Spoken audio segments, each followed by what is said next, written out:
Oj, oj. Det är sommar vet du. Och då när man fiskar abborre så finns det faktiskt ett bete man inte kan vara utan. Och det är chatterbaits. Och i kiosken har vi flera olika varianter. Vi säljer skallar, vi säljer silikonkjolar, vi säljer trailers och så vidare och så vidare. Men vi har även färdiga paket liksom, för vad man behöver. Och här har vi ett. Lady Jig, chatterbait, chattbarn och många namn. Och i den här finns allt du behöver för att bara liksom montera ihop ditt bete, ut och köra och fånga. Vi har en silikonkjol. Vi har ett blad. Vi har en skalle. Vi har en fjädring.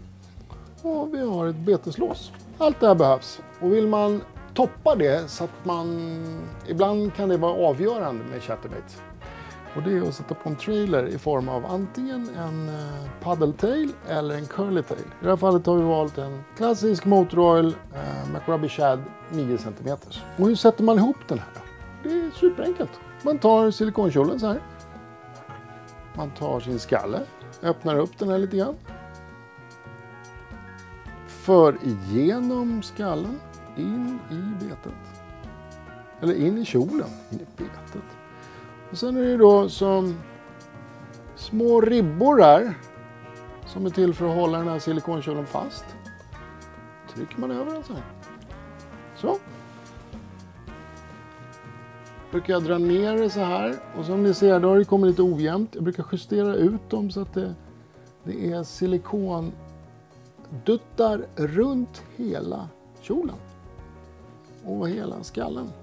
Och sen brukar jag vilja ha liksom lite kontraster. Så jag brukar välja exempelvis då. Här har vi en Fire Tiger. Då brukar jag välja orange i botten. Och sen så det gröna såklart på ryggen. Vi skulle ju kunna fiska med den här precis som den är nu.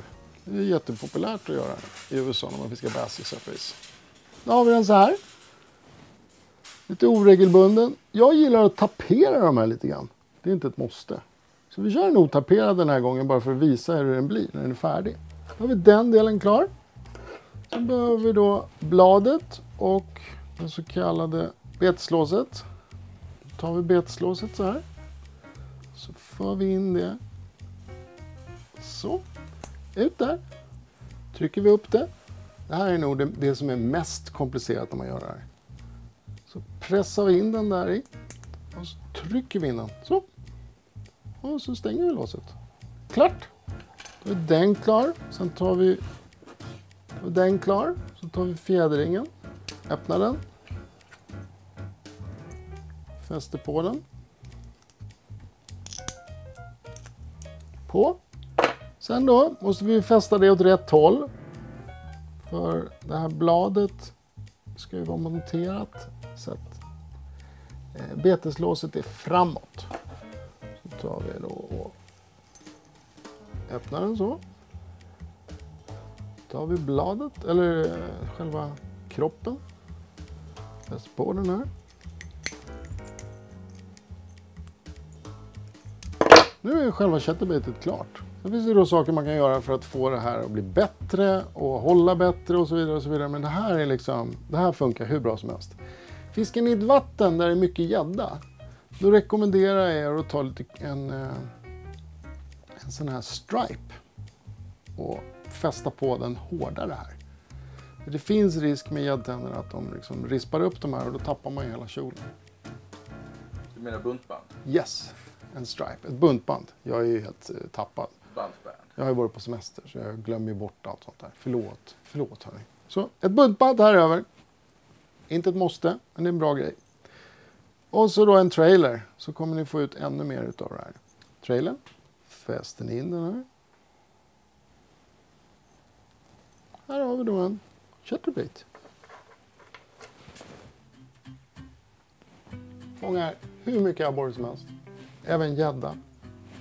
En och annan gös om man fiskar i ett vatten med mycket gös. Men det här levererar massor med fisk. Det finns ett litet hack man kan göra med de här.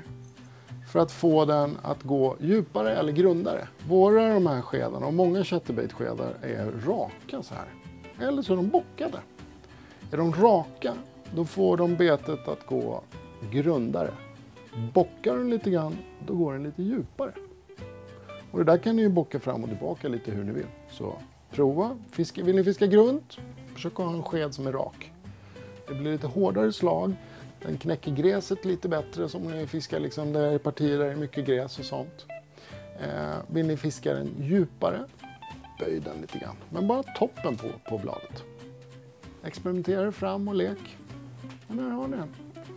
En Fire Tiger Shadowblade.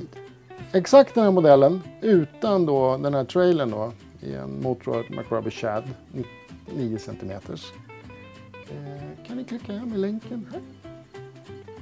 Eller där. Eller där. Eller där. Eller där. Eller hur som helst. Det finns en variation utav massor med bladed jigs, chatterbaits varianter att kolla in i BTB Tjusken. Bye bye!